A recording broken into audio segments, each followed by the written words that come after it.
बराए मेहरबानी मौलाना सलमान तासगांव सांगली के यूट्यूब चैनल को सब्सक्राइब करें और दीन इस्लाम की सही मालूमात इस पेज से हासिल करें और दूसरे लोगों को भेजकर उन्हें भी सही रास्ता बताए। शुक्रिया। अल्हम्दुलिल्लाहिल्लज़ी हदाना लिहाज़ा वमा कुन्ना लिनहतदिया लौला अन हदानल्लाह। अशहदु अल्ला इलाहा इल्लल्लाह वहदहु ला शरीका लहु व नशहदु अन्ना मुहम्मदन अब्दुहु व रसूलुहु। अम्मा बअदु फ़अऊज़ु बिल्लाहि मिनश शैतानिर रजीम। बिस्मिल्लाहिर रहमानिर रहीम। इन्नल्लाहा युहिब्बुत तव्वाबीन व युहिब्बुल मुतत्तहिरीन। वअन जाबिर इब्न अब्दिल्लाह अल-बजली रज़ियल्लाहु तआला अन्हु अन जरीर इब्न अब्दिल्लाह अल-बजली रज़ियल्लाहु तआला अन्हु क़ाल क़ाल रअयतु रसूलल्लाहि सल्लल्लाहु अलैहि वसल्लम बाल सुम्मा तवज़्ज़अ व मसहा अला खुफ़ैहि औ कमा क़ाल अलैहिस्सलातु वत्तस्लीम। मोहतरम और मुकर्रम हाज़रीन, वो भाई अपने मुसलमान की तरह बुलाओ, टेबल पर बैठे हैं भाई, अंदर आओ भाई।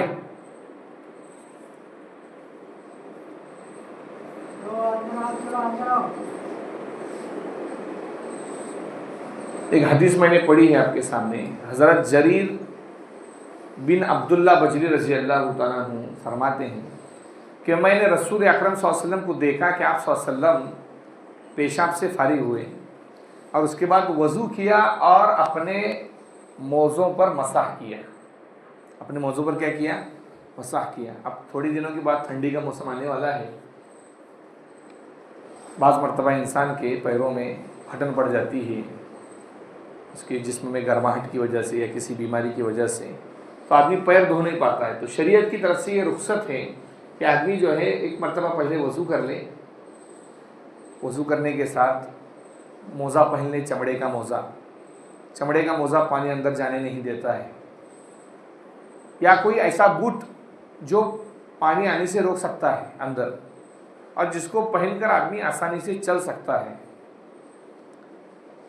तो उस पर मसाह करना जायज़ है। ये शरीयत की तरफ से रुख्सत है मुसलमानों के लिए। मर्द को, औरत को, जवान को, बूढ़े को, सबको इसमें इजाज़त है। इसमें बीमार और तंदुरुस्त होने की कोई ज़रूरत नहीं, यानी तंदुरुस्त आदमी भी कर सकता है, बीमार आदमी भी कर सकता है, इससे फ़ायदा उठा सकता है। तो ये शरीयत की तरफ से रुख्सत है। यानी अल्लाह ताला ने एक ढील दी है कि भाई चलो आदमी एक मरतबा वज़ू कर ले, पैर धो ले और फिर जब मोज़ा पहनेगा तो उस पर मसाह कर सकता है। तो ये मौज़ों पर मसाह का बयान है और तमाम ही सहाबा का इस पर इत्तिफ़ाक़ है कि मौज़ों पर मसाह करना जायज़ है। सबसे पहले तो हम मुसलमानों को ये जानने की ज़रूरत होती है इस्लाम में कि कौन सी चीज़ जायज़ है और कौन सी नाजायज़ है। बाज़ मरतबा आदमी कुछ ऐसी चीज़ों पर भी अमल करता है जिसका इस्लाम में कोई वजूद ही नहीं और इस्लाम ने उस पर कोई सवाब ही नहीं रखा है। अपनी तरफ से घड़ लिया और इबादत समझकर उसको कर रहा है और बजाय सवाब मिलने के गुनाह उसको मिल रहा है। इसलिए जो चीज़ें सुन्नत हो, वाजिब हो, फ़र्ज़ हो या शरीयत में दाखिल हो, उसके बारे में मालूमात लेना चाहिए। वो उनमें से है मोज़ा, कि आदमी चमड़े का मोज़ा पहनकर पहले वज़ू कर ले, फिर पहने उसको, फिर दूसरे मरतबा जब वज़ू टूट जाए उसका जब भी, तो उस पर वो मसाह करे। मसाह कैसे करना है? तो अपने हाथ की जो है पानी भिगो लें और चमड़े के मोज़े सिरे से उंगलियों के इस तरीके से उसको खींच कर ले जाए, टखने तक छोड़ दें, हो गया मसाह। ऊपर ऐसा खींच कर लेकर जाए और छोड़ दें। अब हमारे दिमाग तो ये कहता है कि पैर हमारा नीचे लग रहा है तो नीचे होना चाहिए। हज़रत अली रज़ी अल्लाह तआला कहते हैं कि अगर दीन इस्लाम सिर्फ और सिर्फ इंसानों की अकल पर होता तो मोज़े का मसाह पैर के तलवे पर होता, ऊपर नहीं होता। मोज़े का मसाह पैर के तलवे पर होता, ऊपर नहीं होता। देखिए, जब आदमी को किसी से इश्क हो जाता है तो फिर वो चाहे कैसा भी हो और उसकी आदतें कितनी बुरी हो तो आदमी क्या करता है? उसको इख्तियार कर लेता है। अल्लाह ने इंसान की आजमाइश, इस्लाम के अहकाम तो हमारी अकल के मुताबिक है, लेकिन अगर कुछ चीज़ें हमें समझ में नहीं आ रही है तो उसमें हमारी अकल का दोष है, इस्लाम का दोष नहीं है। हमारी अकल का दोष है, इस्लाम का दोष नहीं है। इसलिए उलमा इकराम ने कई किताबें लिखी हैं इस्लाम के ये हुक्म है, इस पर अल्लाह ने क्या हिकमत रखी है, क्या फलसफा रखा है, क्या वजह है कि इसमें ये चीज़ रखी गई, हर एक की वजह है। लेकिन हज़रत अली रज़ी अल्लाह तआला कहते हैं कि अगर इंसान की अकलों पर, इंसान की रायों पर अगर इस्लाम होता तो मोज़े का मसा पैर के तलवे पर होता, ऊपर नहीं होता। लेकिन मसा क्या किया जाता है, ऊपर किया जाता है। तो इस तरीके से दोनों हाथ क्या करेंगे, आदमी भुगोएगा और पांचों उंगलियों को रखकर ऊपर खींच ले तो मोज़े का मसा हो गया। अब आदमी अगर मुकीम है, मुकीम यानी अपने गांव में रह रहा है, तो एक दिन और एक रात, जैसे आज मिसाल के तौर पर उसने क्या कर लिया, मोजा पहन लिया वजू करके, और बज रहे थे 12 बज रहे थे, तो अब उसका वजू टूटा 3 बजे, तो आइंदा दूसरे दिन 3 बजे वो मोजा निकालेगा। अगर उसका वजू है तो पहले से ऑलरेडी उसका दूसरे दिन वजू है, तो आप उसको वजू करने की ज़रूरत नहीं, सिर्फ मोजा निकाले, पैर धोले और पहन ले उसको। और अगर वजू नहीं है तो दूसरे दिन 3 बजे वजू करके मोजा पहन ले। और अगर मुसाफिर आदमी है, जैसे यहाँ से कोई पूना गया है, वहाँ पर 4-5 दिन रहने के लिए, तो सफ़र में है, तो क्या यहाँ से मोजा पहन के गया हो, मिसाल के तौर पर सुबह में नमाज पढ़ा और निकला, लेकिन उसका वजू टूटा 10 बजे, तो तीसरे दिन 10 बजे वो क्या करेगा, अगर वजू से है तो सिर्फ मोजे निकाले, पैर धोले, और अगर वजू नहीं है तो उस वक्त वजू करते वक्त क्या करे आदमी, मोजे निकाल कर वजू कर ले, पैर धोले, फिर मोजे पहन ले। तो ये शरीयत की तरफ से रुख्सत है। लेकिन मोज़ा इतना मोटा होना चाहिए कि टखने अंदर छुपे हुए हो, खुले हुए ना हो। अगर खुले हुए रहेंगे तो उस पर मोज़े पर मसा करना दुरुस्त नहीं। और अगर बगैर वज़ू के मोज़ा पहन लिया तो भी उस पर मसा कर सकता नहीं है, उसके लिए उसको वज़ू करना है और पैरों को धोना है, फिर पहनना है। अगर मोज़ा पहना लेकिन ऐसी कोई बात वाजिब हो गई जिससे गुस्ल वाजिब हो जाता है, जैसे रात में इख्तिलाम हो गया या बीवी से हम बिस्तरी कर ली, तो आप क्या करेंगे, मोज़ा निकालेगा, नहाएगा और गुस्ल के बाद फिर वो मोज़ा पहनेगा। वो चौथा मसला ये है कि मोज़े के ऊपर मसा करेगा, तलवे की तरफ नहीं करेगा। अगर कोई आदमी वो बोलता है कि नहीं मैं तलवे पर ऐसे मसा करूँगा, तलवे पर कर लिया उसने, या मोज़े के इस तरीके से सीधे साइड में या उल्टे साइड में कर लिया, तो उसका मसा नहीं होगा। उसका मसा पैर के ऊपर होगा, उंगलियों के सिरे से। अगर कोई आदमी उंगलियों के सिरे से नहीं, उंगलियों की शुरुआत से मसा नहीं कर रहा है, वो टखने की तरफ से ले रहा है ऐसा, तो भी मसा हो जाएगा, लेकिन सुन्नत तरीके के खिलाफ होगा। मसा तो हो जाएगा लेकिन सुन्नत तरीके के क्या हो जाए भाई, खिलाफ हो जाएगा। इसी तरह पूरी उंगलियों को नहीं रखा, सिर्फ उंगलियों के सिरे को रखकर मोजे पर रख दिया, ऐसे रखा है, ऐसा पूरी उंगली नहीं रखी, सिर्फ ऐसे ऊपर उंगली रख दी, सिर्फ उंगलियां ऊपर रख दी, तो इससे भी मसा दुरुस्त नहीं होगा। मुस्तहब तरीका ये है कि हथेली की तरफ से क्या करेगा आदमी, ऐसा मसा करेगा और हथेली को ऊपर लेकर जाएगा, तो ये दुरुस्त है। अगर किसी ने मोजे पर मसा नहीं किया लेकिन घास के अंदर चला गया और शबनम पड़ी हुई थी सुबह सुबह, या पानी था और घास के पानी की वजह से ऊपर का मोजा क्या हो गया, भीग गया, तो भी वो समझेगी कि मोजे का मसा हो गया। समझे बात। इस तरह कोई आदमी जो है मसा करना चाह रहा था, उसने हाथ भी धो लिया, सर भी धो लिया, यानी सर का मसा कर लिया, पैर धोने की बारी जब आई तो बारिश हो रही थी और बाहर निकल गया अचानक, पैर मसा किए बगैर, और उसका मोजे का ऊपरी हिस्सा बारिश के पानी से भीग गया, तो भी मोजे का मसा हो गया।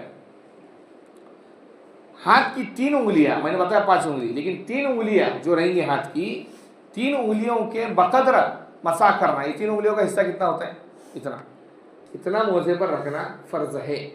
अगर इससे कम होता है तो मसा नहीं होगा, मोजे का मसा नहीं होगा। जो चीज से वजू टूट जाता है, 8 चीजों से वजू टूट जाता है, तो इससे मोजे का मसा भी टूट जाएगा।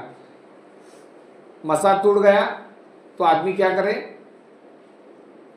जैसे दोबारा वजू करेगा तो उसके ऊपर मसा करेगा। लेकिन अगर कोई आदमी ने एक मोजा अपना निकाल लिया पैर में से, तो दूसरा मोजा भी उसको निकालकर दोनों पैरों को धोना जरूरी है। अगर दोबारा वो एक पैर का सिर पर धोता है या ये करता है तो उसका मसा नहीं होगा, दूसरा भी उसको मोज़ा जो है मोज़ा निकालना पड़ेगा। अगर मसाह की मुद्दत जैसे 10 बजे थे पूरी हो गई तो मैंने बता दिया है कि पैर मोज़ा निकाल वज़ू से है तो आदमी क्या करेगा, मोज़े उतारेगा, पैर धोएगा, फिर क्या करेगा, पहनेगा। इस तरह मोज़े पर मसा करने के बाद कहीं पानी में पैर पड़ गया और मोज़ा ढीला था इसलिए पानी अंदर चला गया, पैरों के अंदर चला गया, मोज़े के चमड़े का मोज़ा पहना था अब उसके अंदर पानी चला गया है, तो अब पानी पैरों के अंदर लग रहा है तो उसको क्या करना पड़ेगा, मोज़ा निकालना पड़ेगा और फिर पानी धोकर दोनों पैर धोकर क्या करेगा, चाहे एक पैर में मोज़े के इसके अंदर पानी चला जाए या दोनों में चला जाए तो दोनों सूरतों में उसको मोज़े निकालना पड़ेंगे और पैर धो के फिर दोबारा मोज़ा पहनेगा।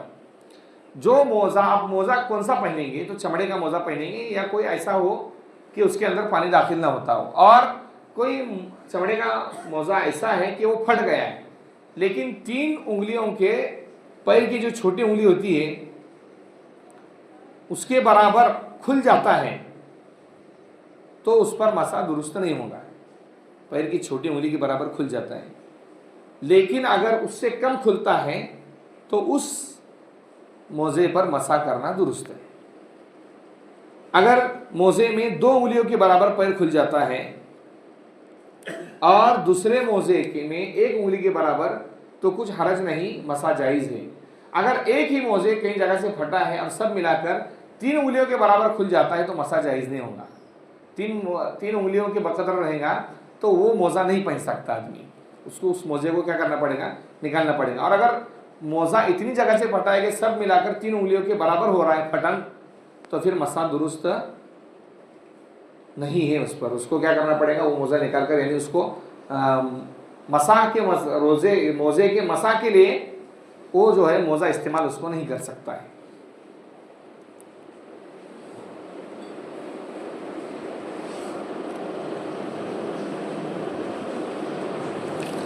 किसी ने मोज़े पर मसा करना शुरू किया और अभी 1 दिन और 1 रात नहीं गुजरना पाया था कि मुसाफिर हो गया। हाँ, ये एक मसला है। आदमी ने एक यहाँ नीयत ये की थी कि मैं मोज़ा पहना हूँ, अब मोज़ा पहन लिया हो, अब दूसरे दिन उसको 10 बजे, मिसाल के तौर पर 10 बजे उसका वज़ू टूट गया, अब दूसरे दिन क्या कर रहा है, 10 बजे उसको ये करना था, लेकिन क्या हो गया, अचानक दूसरे दिन उसका इरादा बन गया पूना बम्बई जाने का, अब निकल पड़ा हो, तो अब वो जो 1 दिन था ना, दूसरे दिन 10 बजे उसको क्या करना था, भाई मोज़ा निकाल के वज़ू की हालत में है तो सिर्फ पैर धोना था, लेकिन आप निकल गया तो अब तीसरे दिन वो क्या करेगा, 10 बजे वज़ू की हालत में है तो फिर मोज़े निकाल कर पैर धोएगा, और अगर वज़ू से नहीं है तो फिर क्या करेगा, पूरा वज़ू करते वक्त उसको मोज़ा निकालना पड़ेगा और अपने पैर को धोना पड़ेगा। यानी हालत क़ियाम में है और सफ़र की मुद्दत शुरू हो गई तो सफ़र की मसा की मुद्दत क्या करेगा, वो पूरा करेगा। इसी तरह अगर किसी ने कपड़े का मोज़ा पहन लिया तो उस पर मसा नहीं कर सकता है, उस पर मसा, क्योंकि पानी अंदर क्या हो जाता है, उसमें दाखिल हो जाता है। इस तरह बुरके के ऊपर, औरतें बुरका पहनी और ऊपर से मसा कर रही है तो भी मसा जायज़। इस तरह दस्तानों पर, मर्द ने चमड़े के दस्ताने पहन लिए या औरत ने पहन लिए तो उस पर भी मसा दुरुस्त। सिर्फ मसा पैरों के मोज़े पर दुरुस्त है, वो मोज़ा भी चमड़े का होना चाहिए। बूट पर मसा करना जायज़ है, लेकिन वो बूट ऐसा हो कि पूरे पैर को भी घोट और टखने को भी छुपा दे और उसको पहनकर आदमी 4 मील रास्ता भी चल सकता हो। 4 मील तकरीबन जो होते हैं 5.5-6 किलोमीटर हो जाते हैं, इतना चल सकता हो। ऐसे अगर बूट हैं, आज के ज़माने में निकले हुए हैं, लेकिन हमारे यहाँ पर बूट पहनकर हाथदार आदमी की नमाज़ पढ़ने देते नहीं हैं, बेआदमी समझते हैं, बेआदमी समझते हैं हमारे यहाँ पर। तो फिर आदमी ऐसी जगह पर जो है बूट ना पहने, है ना, कहीं ऐसा ना हो कि झगड़ा हो जाए, चीज़ें ऐसी होती है। हमारे यहाँ पर नहीं पहनते भाई, बूट बाहर निकालता है आदमी। किसी ने तयम्मुम की हालत में मोज़े पहने हो तो जब वज़ू करे उन मोज़ों पर मसा नहीं कर सकता, इसलिए कि तयम्मुम मुकम्मल तहारत नहीं है, मुकम्मल तहारत तयम्मुम नहीं है। उज़्र की वजह से अल्लाह ने तयम्मुम करने की इजाज़त दी है, उज़्र की वजह से। तो तयम्मुम करते वक्त आदमी क्या कर सकता है, मोज़े पहन सकता नहीं है कि उस पर जो है बाद में से हाथ उंगली करके गीला करते रहे। इस तरह गुस्ल करने वाले को भी मसा जायज़ नहीं है, चाहे वो गुस्ल फ़र्ज़ हो, सुन्नत हो या वाजिब हो। पैरों को जो है ऊंचा करके खुद बैठे और बाकी जिस्म को धोए, पैरों को न धोए, ऐसा नहीं हो सकता, उसको पूरे पैर धोना पड़ेंगे। जैसे अब माजूर का वज़ू जैसे नमाज का वक्त जाने से टूट जाता है, वैसे ही उसका मसा भी बातिल हो जाता है, उसको मोज़े उतार कर धोना पड़ेंगे, यानी आदमी को। अब तो ये मोज़े के मसले हो गए, इसलिए कि ठंडी के मौसम में या बाज़ मरतबा बीमारी में आदमी क्या करता है, मोज़ा पहन लेता है, इससे आदमी का ही फ़ायदा है। अब ये यहाँ से वो मसले हैं जो हैज़ और निफास के मसले हैं। गुज़िश्ता 2 महीने पहले मैंने कुछ मसले बयान किए थे उसमें, लेकिन यहाँ पर मुकम्मल नंबर से आ रहे हैं। और ये मसले जो हैं जो बयान किए जा रहे हैं आगे के हैज़ और निफास के, यानी माहवारी जो औरत को खून आता है, ये मर्दों को पहले मसले मालूम होना चाहिए। क्यों मालूम होना चाहिए? बाज़ मरतबा आदमी जो है अपनी औरत से हम बिस्तरी करता है, जबकि उसको हम बिस्तरी करना हराम होता है। अब इसका नुकसान क्या होता है मैं बताता हूँ। एक आदमी मुझे मिला, कहीं बाहर की बात नहीं, अपने गांव की बात कर, बीमारी थी उनको। तो मुझे जो है जुमा के बाद उन्होंने आकर कहा कि मौलाना आप जो ने जुम्मा में जो अपने बयान किया है उसके मुतालिक ये मसला बताइए ज़रूर कि माहवारी की हालत में औरत से हम बिस्तरी करने से उनको बहुत बड़ी बीमारी हो गई थी और वो मौत तक बीमारी उनके साथ रही, मौत तक इंतकाल हो गया। तो क्यों? इसलिए कि नापाकी का खून होता है और हम बिस्तरी करना ये अल्लाह रब्बुल इज़्ज़त की तरफ से एक नियामत है इंसान को औलाद पैदा करने के लिए और अपनी ज़रूरत पूरी करने के लिए। अब अगर इसको गलत दिनों में, माहवारी दिनों में करता है, बीमारी तो हो ही जाती है आदमी को, सोजिश की, जलन की, दम्मे की भी बाज़ मतलब बीमारी हो जाती है। तो उन्होंने मुझे बाहर बुलाकर कहा। इसलिए आदमी को बाज़ मरतबा मसले न मालूम होने की वजह से ऐसे काम कर बैठता है। तो इसलिए ये मसाइल मर्दों को जानना चाहिए। प्लस पॉइंट जानकर अपनी औरतों को बता दें। कितना बेहतरीन रास्ता है कि आदमी दीनदार हो और अपनी औरत को दीनदार बनाए, आदमी मसले सीखे। आज जो माशाल्लाह हमारे यहाँ पर जो है, अगर कोई आदमी किसी भी मस्जिद में हर जुमा वक्त पर आकर दीन की बातें सीखे या मसाइल सीखे, तो मैं समझता हूँ कि वो 10 साल में आधा मौलाना तो बन जाएंगे।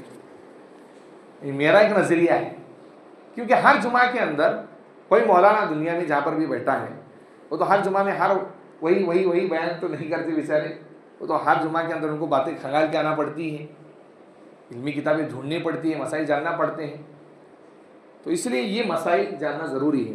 तो औरत को हर महीने आगे की राह से जो खून आता है उसको हैज़ का खून बोलते हैं। कम से कम इसकी मुद्दत 3 दिन और 3 रातें और ज़्यादा से ज़्यादा 10 दिन और 10 रातें हैं। इसके अंदर जो खून आएगा वो होगा हैज़ का खून। इससे ज़्यादा या कम आए, 3 दिन से कम आए, वो होता है बीमारी का, उसको इस्तिहाज़े का खून बोलते हैं। 10 दिन से ज़्यादा है वो भी होता है बीमारी का खून। 3 रात से ज़रा भी कम हो तो हैज़ नहीं है। जैसे जुमा को सूरज निकलने के वक्त तक खून आया जुमा के दिन, और शनिचर गुजर गया, इतवार गुजर गया, पीर के दिन सूरज निकलने से ज़रा पहले बंद हो गया, तो हैज़ का खून नहीं होगा, बीमारी का खून होगा। क्यों? इसलिए कि वक्त देखना पड़ेगा। पहले ज़मानों में सूरज देखना पड़ता था, आज के ज़माने में सहूलत है हमारे पास, घड़ियाल देखकर औरत जो है टाइम तय कर सकती है। मिसाल के तौर पर आज जुमा का दिन है, जुमा के दिन किसी औरत को 10 बजे खून आ गया तो जुमा गुजर गया, शनिचर गुजर गया, अब इतवार के दिन जो रात आएंगी या दिन आएगा, तो उस दिन के अंदर 10 बजे के बाद भी अगर खून आता है तो समझेंगे कि नापाकी का खून है। 10 बजे के पहले बंद हो जाता है तो समझेंगे कि नापाकी का खून नहीं, बीमारी का खून है। अब ये मसले क्यों मैं बता रहा हूँ? इसलिए कि औरतें, याद रखिए आप, सबसे कठिन मसला है नमाज का। कब्र में भी सबसे कठिन मसला है नमाज का। मरने के बाद 2 हुकूक इंसान के जिम्मे लागू होते हैं। एक हुकूक होता है हुकूकुल्लाह, अल्लाह का हक, और एक होता है हुकूकुल इबाद, बंदों का हक। एक होता है हुकूकुल्लाह, अल्लाह का हक, और एक होता है हुकूकुल इबाद, बंदों का हक।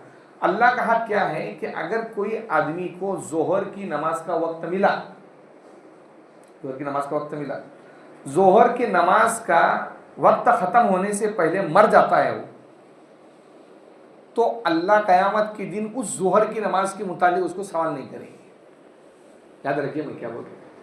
और अगर जोहर की नमाज का वक्त मिला यानी उसने नमाज नहीं पढ़ी, वक्त ख़त्म हो गया और फौरन मर गया, तो इस नमाज के मुतालिक सवाल होगा उससे। जितनी इबादतें हैं, नमाज है, रोज़ा है, ज़कात है, हज है, ये सब अल्लाह के हक हैं। बीवी को खिलाना, माँ बाप को खिलाना, बच्चों को दीनदार बनाना, ये बंदों का हक है। आपकी 3 लड़कियां और 1 लड़का है, और आपने क्या किया, मौत का वक्त आपका करीब आ गया और आपने सरकारी कानून में लिख दिया कि ये मेरी जायदाद मेरे बेटे के और एक बेटी के नाम पर रहेंगी, दूसरी 2 बेटियों को आपने दिया नहीं, तो कयामत के दिन वो दोनों बेटियों का जो गुनाह रहेगा ना, बाप पर डाल दिया। क्यों? ये बंदे का हक है। क्या ये बंदे का? अब जो नमाज है अल्लाह का हक है ना, वो औरतों को हाइज के मसले न मालूम होने की वजह से वो समझती है कि ये नमाज मुझ पर नहीं है क्योंकि ये नापाकी की हालत में नहीं, जबकि कुछ मसले ऐसे हैं कि वो इस्लाम ये बोलता है कि ये पाकी की हालत थी, अब औरत ये समझ रही है कि नापाकी की वजह से नमाज नहीं पढ़ रही, और इस्लाम बोल रहा है कि भाई ये पाक की हालत है, पढ़ना थी, अब नहीं पढ़ी। अब हर महीने की अगर एक भी नमाज निकालेंगे तो 12 महीने में कितने दिन होते हैं? 12 दिन पकड़ लेंगे। 12 दिन की अगर नमाजें निकाल रहे हैं हम, तो कम से कम 60 नमाजें बन जाती हैं एक दिन की। तो 60 नमाजें वसीयत में लिखना ज़रूरी होता है। मरने के वक्त आदमी को पहले वसीयत लिखना इस्लाम में फ़र्ज थी। कुतिबा अलैकुम इज़ा हज़रा अहदकुमुल मौत इन तरक खैरनिल वसीयतु लिल वालिदैन वल अक़रबीन बिल मारूफ हक़्क़न अलल मुत्तक़ीन। अल्लाह कहते हैं तुम पर अगर मौत आ गई, आदमी को मौत के तो खुद मालूम हो जाता है, ये दाढ़ी के बाल सफ़ेद हो रहे हैं, सर के बाल हमारे सफ़ेद हो रहे हैं, बीमारी बार बार आ रही, समझ लो मौत का पैगाम आ रहा है। ये सब कमर झुक गई, बदन पर झुरझुरी तारी हो गई, चमड़ा झुरझुरा होने लगा, ये अलामत मौत है। ये मलकुल मौत के लेटर होते हैं जो इंसान को आते हैं। पहले फ़र्ज थी वसीयत निकला माँ बाप के लिए, बच्चों के लिए, लेकिन बाद में मुस्तहब हो गया। इसलिए मुसलमानों को चाहिए अपनी औलाद के दरमियान जब भी हक बांटे तो सही तौर से बांटे। बहरहाल तो आपको नमाज भी लिखना पड़ेगी कि मेरी ज़िंदगी के 1000 नमाज बाकी है, 1000 नमाज। अब उसका क्या मसला है? उसका मसला ये है, मरने के बाद बाप की प्रॉपर्टी जो होती है उसका कोई मालिक नहीं होता है, पहले मालिक होता है कर्जा। बाप ने जिसका कर्जा लिया है सबसे पहले उसके माल में से कर्जा चुकाया जाएगा। अब 1000 नमाज का लगाएंगे तो 2.25 किलो शरीयत कहती है, लेकिन मैं बोलता हूँ 2 किलो पकड़ लो, अंदाजन पकड़ लो 2 किलो। 2 किलो गेहूं पकड़ लेंगे तो 2000 किलो गेहूं होते। कितने 1000 किलो गेहूं हो रहे? 1000 नमाजें छुटी ना आपकी, और उसमें प्लस वित्र वाजिब भी है, उसका भी देना पड़ता है। अब वो कितने पकड़ ले? एक साल में 365 दिन होते हैं, और 365 पकड़ लो तो जो 2500-2600 के करीब हो रहे हैं, तो 2500-2600 आपको नमाज का फिदिया बोलते हैं, उसको फिदिया। अगर ये आपने वसीयत करके लिख दिया तो दुनिया की किसी भी मुफ्ती को जाके पूछेंगे तो यही बताएंगे तुम्हारी कि सबसे पहले ये फिदिया निकालो, और जो पैसे यानी माल के 3 हिस्से होंगे। हाँ, ये भी मर गया बाप और 30 लाख रुपए छोड़े तो 3 हिस्से करो, एक हिस्से में वसीयत वाजिब होंगी उसकी। तो जो 2000 नमाजे का जो देना है उसको, वो 10 लाख में से देगा नमाजों का फिदिया, कर्जा चुकाएगा, और उसकी जो बाकी रकम है फिर विरासत में तकसीम होगी। ये मसला है शरीयत का। तो इसलिए लिख के रखना चाहिए आदमियों को कि मेरी इतनी नमाजें बाकी है, इतनी नमाज। और एक दूसरा एक भी ज़रूरी मसला है, मैं समझता हूँ उसको बयान करना चाहिए। अब ये मसले इंशाल्लाह आइंदा जुमा में बताएंगे, लेकिन ये मसला बहुत आम हो रहा है।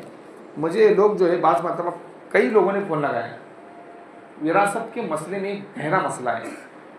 क्या हो रहा है कि बाप जो है ना बड़ी गलती कर रहा है। वो क्या कर रहा है, जिस बेटे ने जिंदगी भर उसको संभाला उसके नाम पर घर ही नहीं कर रहा हो, और बहनें उठ के बैठ गई। बहनें मसला है ये। तो मुझे फ़ोन आया था, मैंने कहा माँ बाप को संभाल दो, कहा तो कहा और बेटे और एक कुछ बेटे हैं वो भी संभालते हैं लेकिन दूर रहकर, तो फिर घर को तकसीम कर दो, बेटों के नाम पर करो ना। वो विरासत में बहनें लड़ रही उसमें, तो बेटा क्या जमीन पर आके सोएगा बाद में, रास्ते पर आके सोएगा शादी मरने के बाद तुम्हारे, बेटा का सोएगा। और जिस बेटे ने तुमको जिंदगी भर संभाला, खाना पीना दिया, अब वो बाप मर जा रहा है, तो बेटे के जो बाप का घर है उस पर बहनें आकर टूट पड़ रही है, क्या हमको विरासत का हिस्सा दो। तो मैंने सीधे साफ सुथरी उनके बात बता दी, अपने बाप से अभी नाम पर करा के लो घर, क्योंकि ये जो है घर आप क्यों संभालेंगे, बाप आपका बाप है, इसलिए इन बाप का हक बनता है कि मरने के बाद मेरा बेटा इधर उधर भीख मांगते ना फिरे। एक साहबी आया अल्लाह के नबी के पास, और हुजूर सल्लल्लाहु अलैहि वसल्लम के मामू थे वो। उन्होंने आकर कहा अल्लाह के नबी पूरा सदका करना चाहता हूँ, पूरा माल अल्लाह के रास्ते में। अरे कहा अल्लाह के रास्ते में पूरा देना चाहता है, सदका करना चाहता है, तो तेरी औलाद क्या करेंगी? बेहतर ये है कि तू उन्हें इस हाल में छोड़ कि किसी की मोहताज ना हो। तो विरासत का एक कठिन मसला इस जमाने में चल रहा है। बहनें क्या कर रही, जिस घर में बाप रहा, अब बेटा बाप बेटे ने, क्योंकि लड़कियां गई है, लड़कियों का हिस्सा है विरासत में, लेकिन जिस घर में बाप और बेटा रहता हो, बाप को चाहिए कि अपने हयात में मरने से पहले अपना नाम के साथ डायरेक्ट बेटे के नाम पर ना करें, वरना आज के औलाद भी कितनी वफादार है हमको मालूम है, समझे बात। इसलिए नवाब वाजिद अली शाह को अंग्रेजों ने पूछा, जब अंग्रेजों का जमाना है, आप क्या चाहते हैं कि आपकी विरासत किसको दी जाए? अब जिंदा थे तो कहा जब तक मैं जिंदा हूं मेरे नाम पर रहने दो। तो अपने नाम के साथ अपने बेटे के नाम पर ज्वाइन कर दो, है सरकारी कागजात में शक्लें ढूंढेंगे तो मिल जाएंगी कि भाई मेरे बाद मेरा बेटा ही इसका मालिक रहेगा। बाकी जो प्रॉपर्टी है बाप की, जंगल है, अन्य दुकान में सामान है, जिसके अंदर सिर्फ बाप कमा के रखा है, उसमें बेटे का हक नहीं है। या जिस दुकान में बेटे का हक, ये भी बहुत कठिन मसला है कि एक दुकान में बाप भी काम कर रहा है, बेटा भी काम कर रहा है, वहां वजाहत करना जरूरी है बाप को कि भाई देख तू कमा रहा है बराबर बात, लेकिन इसमें जो फायदा होगा 40% तेरा होगा, 60% मेरा होगा, ताकि बाप की ज़कात निकालते वक्त बाप की अलग हो, बेटी की अलग हो। वरना बता दे कि भाई आधा सामान तेरा और आधा सामान मेरा, जब बाप मर जाएगा तो आधे सामान में विरासत निकलेगी, वो आधे सामान में नहीं निकलेगी। ये कठिन मसले हैं।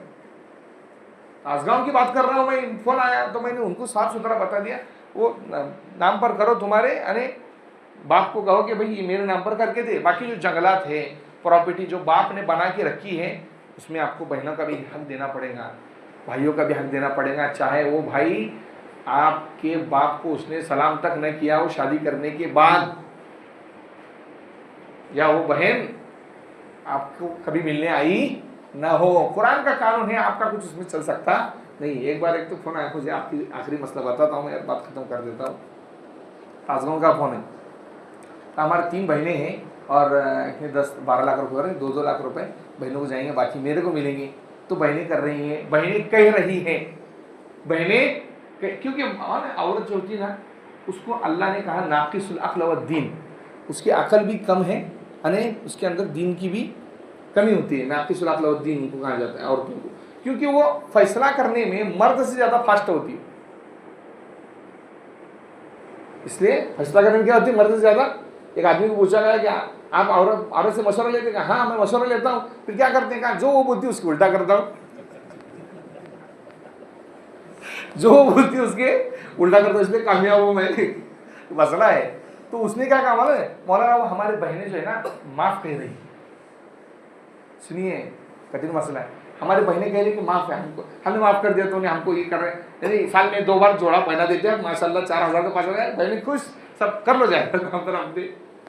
तो मैंने कहा भाई एक काम कर, मैंने कहा वो 2-2 लाख लेके जा, अरे बहनों के हाथ में दे, अरे 1 महीने के बाद फिर बहनों के पास जाकर बोल वो 2 लाख माफ़ करो मेरे को। देखिए बहनें देती क्या, गलत मसला है। अपनी बहनों को मीठा बोलकर, गंडा कर, अपनी ज़बान में उल्लू बनाकर मत हड़पा करो चाहिए। अल्लाह ताला दिलों को जानते हैं, दुनिया वाले ना जाने, लेकिन अल्लाह ताला दिलों को जानते हैं, पोशीदा बातों को अल्लाह जानते हैं। याद रखिए, जिसने विरासत खाई ना, ये बता रहा हूँ मैं, उसकी औलाद बर्बाद हो जाती है, उसकी औलाद बर्बाद। हमने देखा है, अपने आंखों से देखा है। जिन्होंने विरासत खाई खानदानों के अंदर, बहनों की, भाइयों की, औलाद को अल्लाह ने बर्बाद कर दिया।